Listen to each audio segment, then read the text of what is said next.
Manishi Raychaudhuri is with us, Chief Executive Officer at Emmer Capital Partners. Manishi, good morning. Good to have you with us here. Thanks very much for your time. So, give us a strong view, Manishi. Bull market Great. chalu or I'm just joking. But you know, we've seen a nice bounce, right, Manishi? Yeah. And it's much needed air in the room. So people were gasping, and I think that's good. But what from here, in your opinion? As some have said, that this year is like it's going to be like W. I mean, sharp up, turns higher, sharp turns down, and so on, and so it'll go. Or do you think, as I think Ramesh Damani, and we'll play a soundbite of him a little later, believes that maybe the bull market has resumed? What we saw was a correction, and the bull market has resumed. I mean, now that statement, a bull market, the resumption of the bull market has got implications about how you'd want to think about what will do well, and what kind of positions you can take, etc., etc. Go on. Absolutely. No, thank you very much for having me here. This is a very interesting juncture that we are in as far as the Indian market is concerned. It is good to see the Indian market performing. It has moved up almost, I think, about 7 to 8% from the recent trough. I think anecdotally, large part of this is because of short covering. There's a degree of fear of being left out, fear of missing out, as they call it.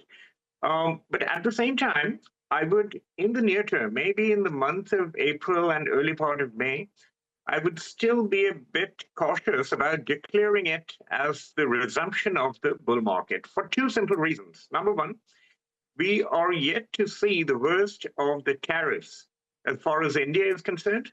We are going to hit the reciprocal tariff hurdle on 2nd of April. There will be, rapid negotiations around that time, or maybe just after, to reach some kind of a trade deal. We don't know in what shape and form that would come through. So there's a lot of uncertainty surrounding that. Second, April till first half of May is the result declaration month.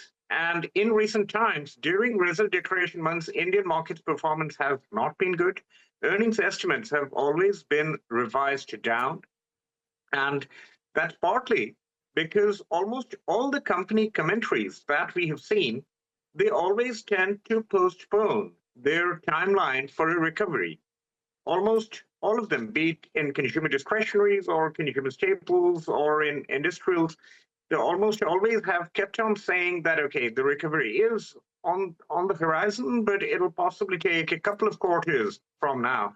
So that recovery timeline is getting postponed every time we hear them in any of the earnings conference calls. So, I would be a little cautious in the month of April, and possibly, in the first half of May as well. But having said that, valuations have come down a bit, both large caps and mid and small caps, more so for the large caps. We have seen FII selling reach almost about 0.6 to 0.65% of the total market cap, which is close to the previous bottom.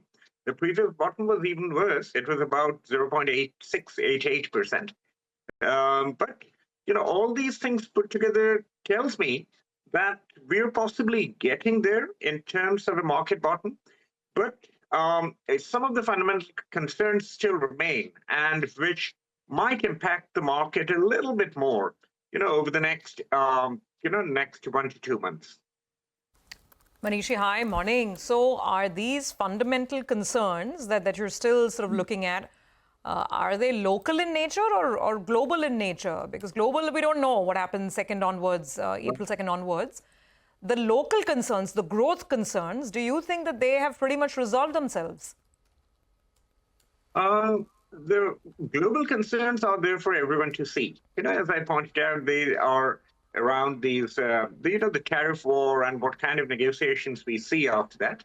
The local concerns were earlier all clustered around slowdown in government spending, and therefore decline in urban consumption, urban job generation, and also earnings estimates declining. I think the government capex angle that is being sorted out, but the urban employment creation and therefore consumption sentiment recovery that is yet to be sorted out. And as a consequence, we are still seeing, if you look at Nifty or Sensex or any of the India indices, the consensus EPS estimates are still coming down. I recently published something on this, that if you look at Asia, there are possibly about 100 country sector combinations. There are about 9 or 10 of them which are showing earnings inflections, which are earnings estimates are going up after a long period of decline. None of them are from India. There are 3 from Hong Kong, China. So Chinese industrials, Chinese consumer discretionaries, some of the battery companies like CATL, they're actually showing that trend, upward earnings inflections. Not yet anyone from India, and that is possibly the most important variable that I would look forward to when deciding whether, we're past the worst or not. Okay, so you're not taking a very clear view whether this indeed is the bottom and if everything is up from here on. I get that point of caution. But in the interim, what's the call on the market in terms of just further cash deployment if people are trying to use this to build up portfolios because dips are that good opportunity? Then what are you most constructive on here in the market? Our point of view about sector and stock selection hasn't changed much. We were positive on financials, particularly the frontline large cap banks, and our positive stance remains there. Earnings growth forecasts are in the range of early teens over there, but when you compare that to the valuations, which have come down drastically over the last couple of years, I think large cap frontline banks, they seem to be one of the best bets in India right now. I would also talk about consumer discretionaries, not consumer staples. I wouldn't touch the consumer staples right now because they're just too well penetrated and too saturated. Consumer discretionaries, on the other hand, are the foremost beneficiaries of this recent cash injection into the hands of the consumers, about 1 trillion of tax benefits that have gone in. I would definitely be looking at the entire chain of consumer discretionaries like auto components, some of the EMC, the electronic manufacturers, who are the back-end manufacturers for the OEMs. So I think those two would be front and center as far as sector selection is concerned. I would selectively look at industrials also. I think broadly defense spending across the world, I mean, we are seeing that in Europe, but it'll have to increase all over the world. So the defense sector, other industrial sectors geared to infrastructure, those would also do well, but one has to be careful about valuations and the stability of earnings growth in those sectors. No, I think point well taken.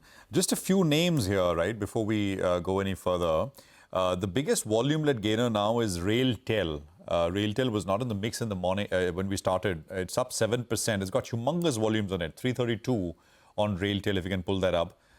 BEML is another one, which is up 6% on huge volumes. Again, I didn't spot it in the morning at least, which is 10 minutes back. Zentech is up 5% higher, 1,500 on Zentech.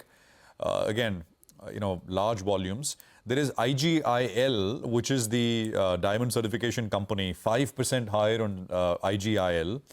MTAR Tech from the defense space is up 8%. These are all new names which are coming up with decent-sized gains right now. Global Spirits is another one, which is up 6% on some volumes. And Senco is coming up with about a 5% pop. So it's changed. I mean, the constitution of what is up on large volumes, a lot of it is now kind of rotated and newer names are up there at this point.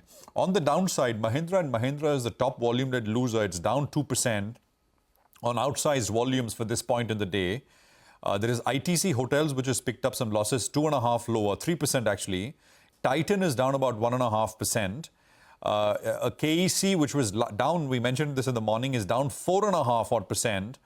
And of course, I mean, then you've got Mankind, Dam Capital, Novama, etc. We mentioned some of these names early on.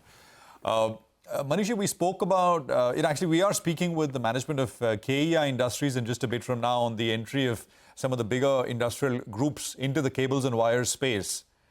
The Dia Pack sold off earlier on news that Ultratech is making an entry, and now, of course, you've got the Adani Group coming in as well.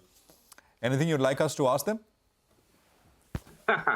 Well, I mean, industry outlook, the industry used to be a benign oligopoly.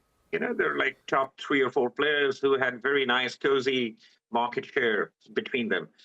But whenever a new player, largely a player with deep pockets, enters the market, there's a bit of a shakedown. And in particular for the market leaders of the present era, present generation. So I think a question about their target market shares, not right now, but maybe 5 or 10 years down the line, and the kind of niches that they would like to protect, those would be the most appropriate. And, one doesn't know what the strategy of the new entrants would be, but, what would they like it to be, and what would be their counter strategy? That would possibly be an appropriate question. Absolutely, Manishi, and that's exactly what we'll start with. How are the incumbents gearing up to take on the onslaught from 2 big, deep-pocketed, mighty giants that are entering the sector? We'll discuss this with KEI. Thank you very much for joining in, and let's